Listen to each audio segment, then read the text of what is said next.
Chers amis, bonjour. Nous le savons, le moral est dans les chaussettes.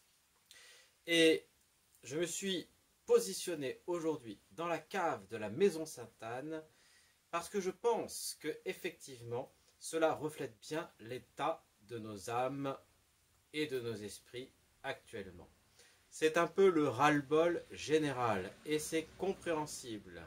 Le confinement, il y en a ras la casquette, comme dirait Jean-Pax Meffray. Alors, eh bien, je vais vous donner quelques paroles d'espérance. Au début du confinement, je vous avais dit, rassurez-vous, ça va durer. Quelqu'un m'a dit, vous ne nous avez pas encouragés. C'est vrai, mais c'était la vérité. Aujourd'hui, je vais vous dire, rassurez-vous, ça ne va pas durer. C'est bientôt la fin, du moins, nous l'espérons, n'est-ce pas? Bientôt la fin du confinement. Nous sommes aujourd'hui un petit peu, dans nos âmes et dans nos esprits, un peu 6 pieds sous terre, mais dans quelques semaines, je l'espère, nous tenons le bon bout. Nous allons sortir de la cave et reprendre une activité normale. Ce qui est très bien, merci mon Dieu.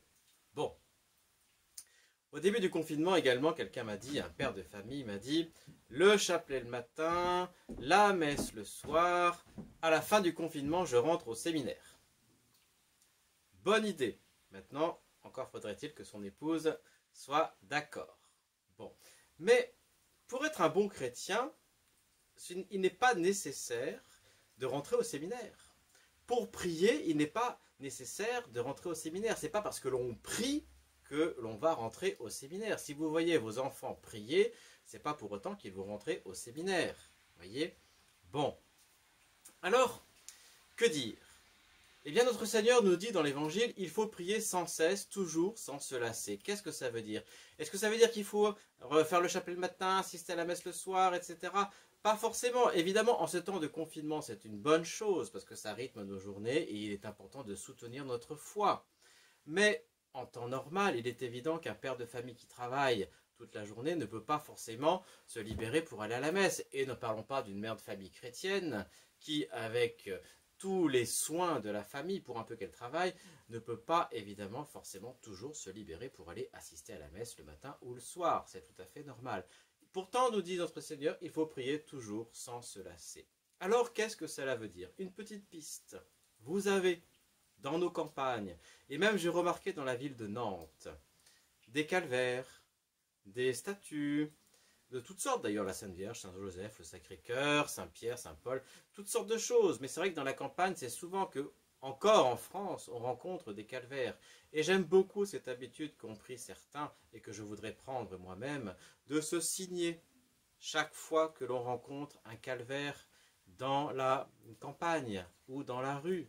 Dire une petite invocation à la Sainte Vierge ou à Sainte Anne chaque fois que nous rencontrons une statue de la Sainte Vierge ou de Sainte Anne. C'est cela, prier toujours sans se lasser. C'est être en esprit toujours tourné vers le Seigneur, avoir le Seigneur au-dessus de nous. Et de temps en temps, dans notre journée, quel que soit le moment, avant le repas, après le repas, avant le travail, après le travail, au début de la journée, à la fin de la journée, etc., etc., chaque heure, le curé d'Ars bénissait les heures avec sa maman. Chaque fois que la nouvelle heure sonnait à son horloge, il s'agenouillait et récitait le « Je vous salue Marie ». C'était bénir les heures. Voilà ce qu'il faut faire pour être chrétien.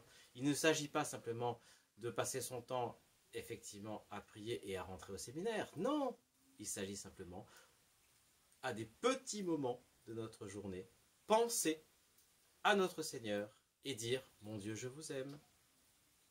Ô Marie conçue sans péché, priez pour nous. Sainte Anne, priez pour nous. Saint Rogatien, priez pour nous. Cœur sacré de Jésus, priez pour nous. Mon Dieu, je vous aime. Tout simplement, c'est ce qu'on appelle des oraisons jaculatoires. Du latin, jeter. Nous jetons au bon Dieu quelques petites prières. Voilà ce que ça veut dire être en état de prier. Que l'écolier prie avant son travail. Et quand il n'arrive pas à faire son travail de classe, que je comprends tout à fait, eh bien, qu'il se retourne vers la croix de Jésus. Mon Dieu, je vous aime, je vous l'offre. Et la mère de famille, quand un enfant est pénible, mon Dieu, je vous l'offre, aidez-moi. Et un père de famille, quand il s'agace sur son chantier ou sur son ouvrage, mon Dieu, je vous aime, aidez-moi, etc., etc. C'est cela, être un chrétien, finalement. C'est cela, prier toujours. Alors, haut les cœurs, mes frères, bientôt nous allons sortir de la cave. Nous sommes pour l'instant 6 pieds sous terre, nous sommes tous un peu sous le choc et un peu dans le ras-le-bol de ce confinement. Mais ça va bientôt se terminer, je vous le promets. Et je vous dis à bientôt.